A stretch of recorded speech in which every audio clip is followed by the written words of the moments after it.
Will you pray with me? May the words of my mouth and the meditations of all our hearts be acceptable to you, O God, our rock and our Redeemer. Amen. It's not often that I get to preach from the Psalms. Psalms are beautiful. They are music, they're poetry, but poetry can be a little esoteric, a little hard to wrap our heads around. So in the end, I end up usually choosing the gospel reading because the gospel is a story. But the Psalms tell a story too, and this morning's psalm, Psalm 126, tells a story about sowing seeds in tears and reaping a harvest in joy. The backdrop to Psalm 126 is the Hebrew people's joyful return home to Jerusalem after the Babylonian exile. Quick refresher in case anyone missed that day of Sunday school.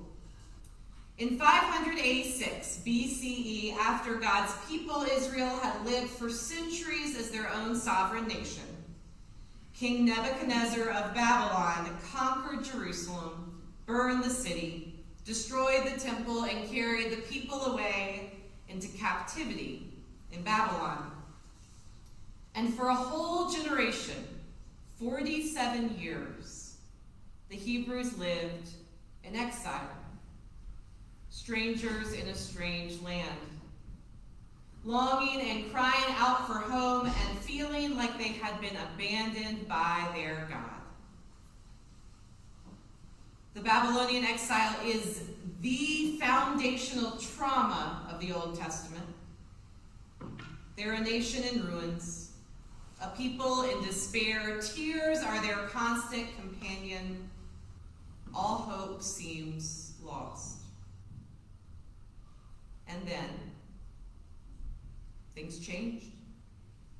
A new empire rose, the Persian Empire, and King Cyrus of Persia, when he conquered Babylon, let the people of Israel go back home. It was the great reversal, the thing that was too good to hope for. When the Lord restored the fortunes of Zion, the psalmist writes, we were like those who dream. Then our mouth was filled with laughter, and our tongue with shouts of joy. The people who for 47 years sowed their seeds with tears came home with joy, carrying their sheaves with them. Now, when the psalmist is writing, though, Psalm 126, all of that is in the past. God has brought the people home, restored the fortunes of Israel, turned weeping into shouts of joy. That's verses 1 through 3. But in verse 4, the psalmist shifts into the present. Restore now our fortunes, O Lord. You who came to our aid once, now do it again. We don't know what is going on in the life of the psalmist or the life of the nation when this psalm is written. We don't know what inspired these present tears. What we do know, though, is that because God has been faithful in the past to God's people, the psalmist is bold enough to call upon God to be faithful once again. The psalmist engages in the sacred practice of remembering God's faithfulness in the past, and so drawing it into the present. We are sowing seeds, O Lord, and we are weeping as we do. Oh, that you would come again and turn our tears into a harvest of joy.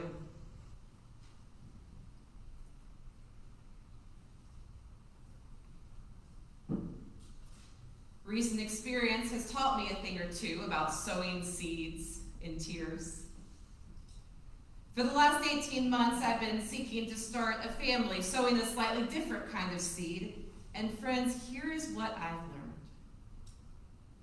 It is a vulnerable thing to do, to sow a seed, to invest yourself in the possibility of new life,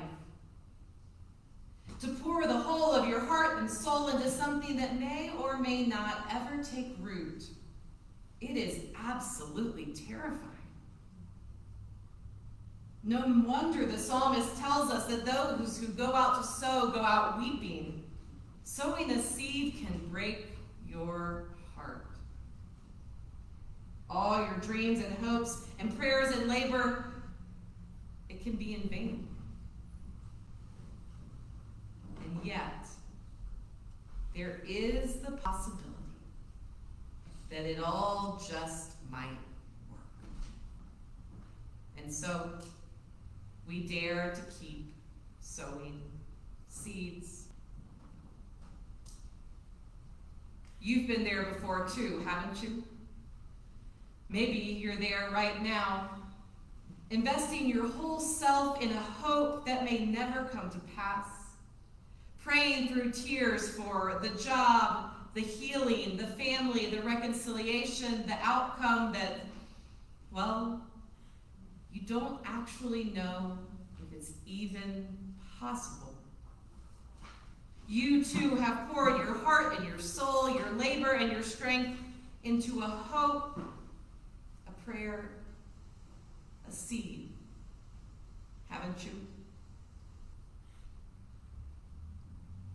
This is the story of the ministry that we do here together. We try something new. A relationship with Enos Garcia Elementary School or an emergency winter homeless shelter in the back building, knowing full well, even as we do, that it might fail. We take risks, leaps of faith. Not every seed planted will bear fruit. We do not know if or when or how God will show up. But we remember that God has shown up before. So we keep on planting seeds. This is the story of stewardship season.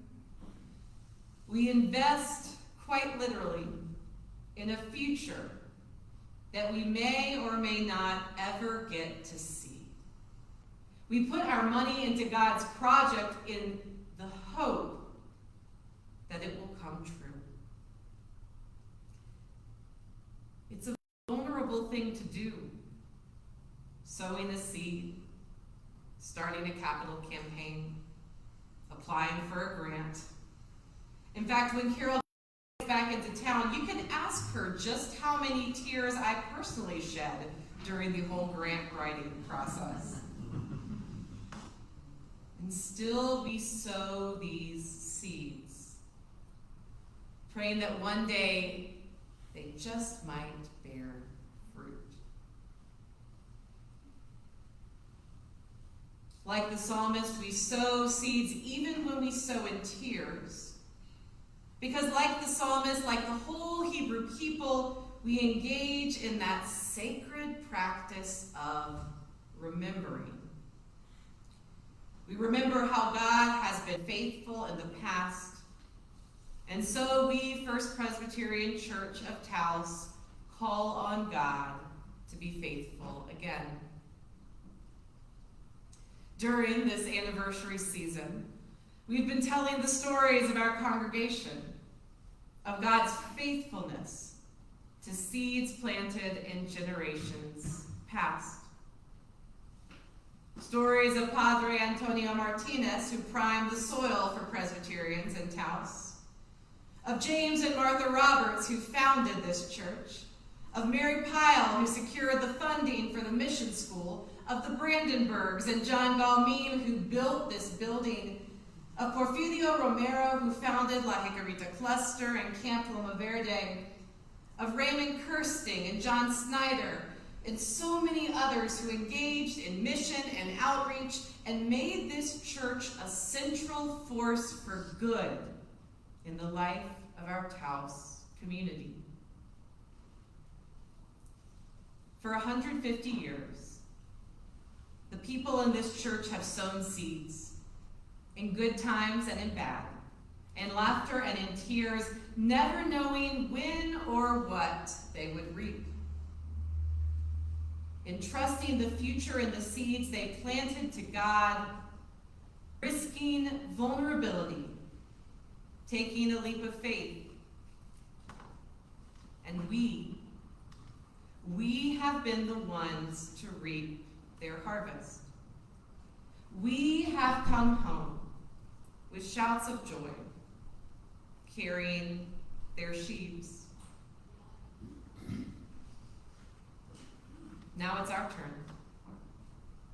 Our turn to take the leap of faith, to be courageous and vulnerable enough to sow some seeds. To trust in God's faithfulness, to do great things with those seeds, even the seeds sown in tears. In verse 4, when the psalmist shifts from the past to the present, they call on God to send down rain. Rain like water courses in the Negev to water those seeds that the people have tearfully planted. And do you know what God does? God waters those seeds, not with rain, but with tears. God transforms the people's weeping itself into the life-giving water that makes lush and fertile a bone-dry desert and brings a harvest of joy. God does not deny or look away from our tears. No, instead, God takes them, our sadness, our vulnerability, and redeems it. God turns those very tears into a blessing, nurturing the seeds we've planted in hope of future joy. For God is faithful in times of joy and in times of tears. Sowing seeds is such a vulnerable thing to do. Yet here we are. Let's do it anyway.